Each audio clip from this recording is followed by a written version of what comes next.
Sejam todos muito bem-vindos de volta ao canal do Centro de Estudos de Direito Internacional Penal. Me chamo Luiz Alberto, hoje 15 de fevereiro de 2025, e hoje nós vamos tratar aqui dessa conferência de segurança e de defesa ocorrida na cidade alemã de Munique, um dia após aquele evento daqueles atropelamentos, né? Mais um evento terrorista, ao meu ver, de outros analistas sobre essas questões, principalmente uma que eu acompanho bastante, a doutora Helena Ferro de Gouveia, que constantemente está aqui nas várias emissoras da comunicação social portuguesa tratando desses assuntos.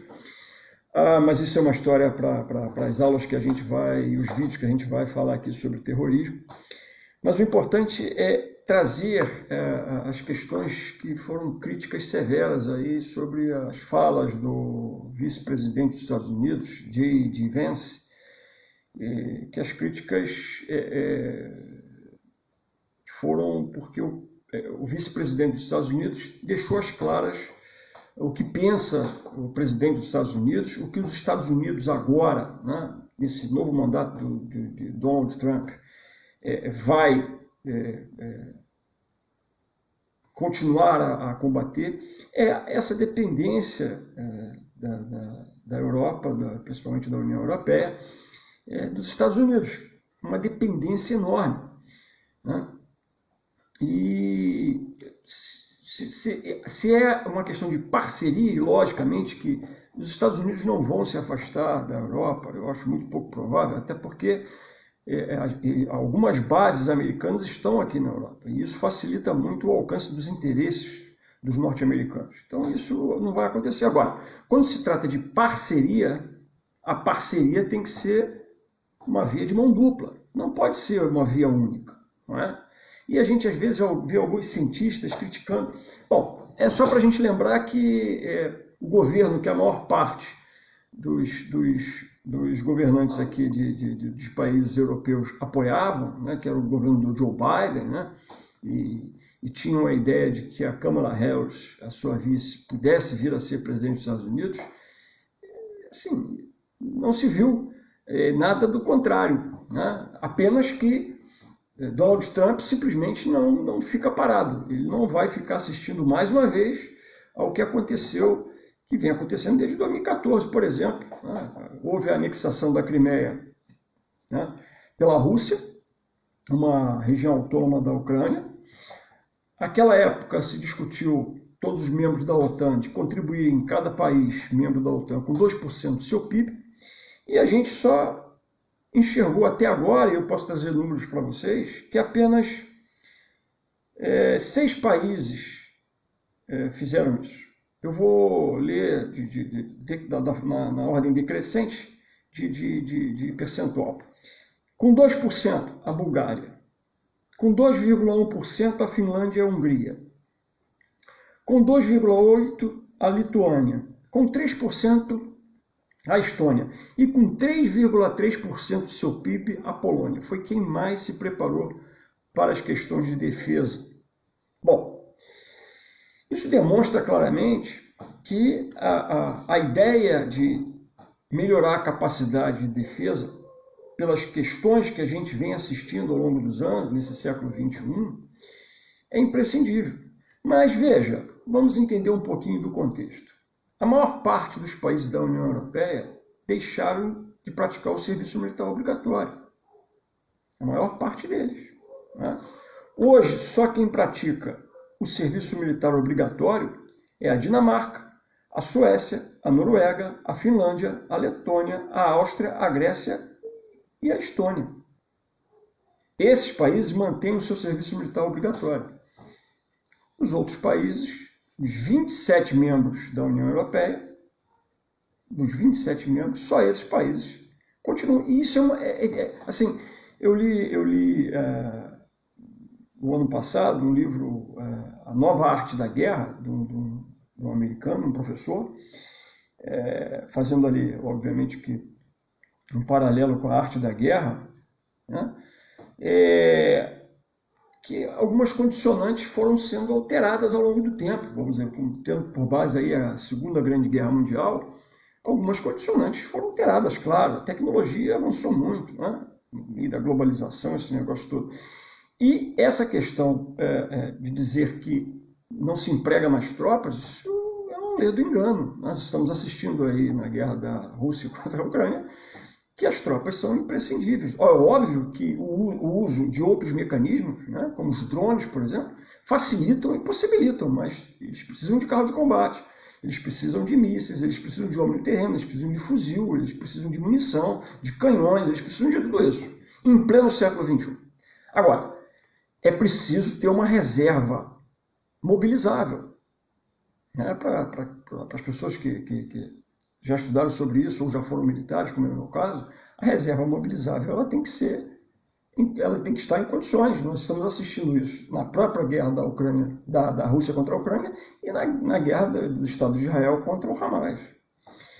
Então, não ter serviço militar obrigatório pressupõe que você tem um exército profissional, mas que exército profissional, dependendo das condições impostas, ele não vai ser suficiente. Então, isso é uma das falhas da União Europeia. Aliás, aqui no caso de Portugal, em 1999, foi criada uma lei para terminar com o serviço militar obrigatório. E o primeiro-ministro era ninguém mais, ninguém menos que o atual secretário-geral da ONU, né, Antônio Guterres.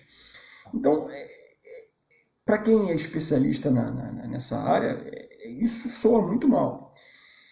Outro fator que é preponderante e é necessário, né, nós falamos aqui em investimento, e aí os Estados Unidos já deixaram bem claro que agora não são mais 2%, são 5%. Aliás, Mark Rutte, que é o secretário-geral da OTAN, né, a Organização do Tratado do Atlântico Norte, e a própria Relações Exteriores da União Europeia, a Kaja Kallas, já disseram que isso é imprescindível. Né? Uma estimativa aqui feita pela Polônia é que vão ser precisos 500 bilhões de euros para que a indústria de defesa, para toda a capacidade de defesa, seja recomposta na União Europeia.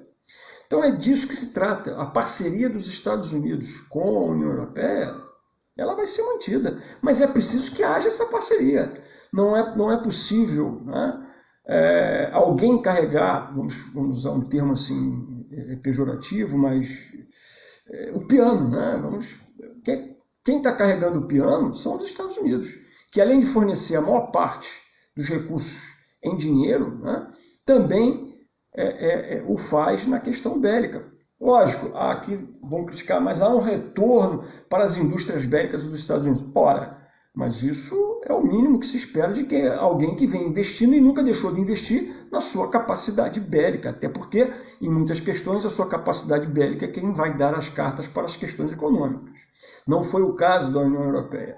Então, isso já é dito por vários especialistas, não adianta ficar chovendo no molhado. De tal maneira que essas questões são questões que precisam ser revistas. E o vice-presidente dos Estados Unidos deixou isso bem claro. Né? O que os Estados Unidos querem é uma parceria frutífera. Uma parceria que possa dizer que ambas as partes estão tratando de fazer a defesa. Todos podem colaborar. Né? A OTAN tem lá o artigo 5º que diz que um ataque sofrido por um dos membros da organização, todos os outros membros vão ajudar. Mas como ajudar? Né? Por exemplo, a Polônia é atacada. Quem mais investiu em defesa?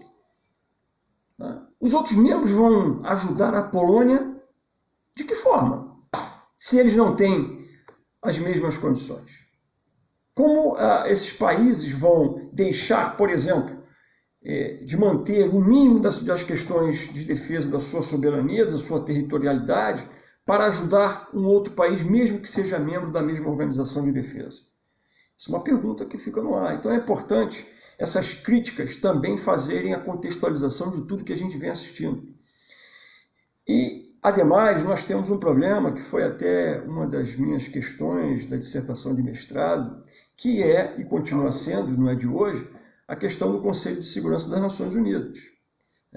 O Conselho de Segurança das Nações Unidas muitas vezes impossibilita que o próprio direito internacional, como muitos criticam, seja efetivo. E esse Conselho de Segurança ainda é composto por 15 membros, sendo que apenas 5 desses 15 membros, ou seja, Hoje nós temos aí 193 países pertencentes às Nações Unidas que ficam dependendo daquilo que vão concordar ou não os 5 membros com assento permanente no Conselho de Segurança. Estados Unidos, Reino Unido, França, Rússia e China. Então, é preciso repensar tudo isso e também repensar essas questões de defesa, né? Mesmo que seja para evitar justamente aquilo que predispõe a Carta das Nações Unidas. Os 2 objetivos principais da Carta é tanto a manutenção da paz quanto a segurança internacionais. Mas para que isso exista, os países têm que fazer a sua parte, principalmente na questão de defesa. Vamos ver como é que isso vai desenrolar, mas as críticas feitas ao vice-presidente dos Estados Unidos, eu acho que a maior parte delas não caiu bem na questão da resposta. Porque qual é a solução para isso? Continuar na dependência dos Estados Unidos da América? Eu acho que essa não é a solução. Bom, eu fico por aqui com esse vídeo, espero que tenham gostado. Na próxima vez vamos tratar de assuntos que são de relevância para a área do direito internacional penal e vamos também começar a tratar sobre a questão de terrorismo. Um grande abraço a todos.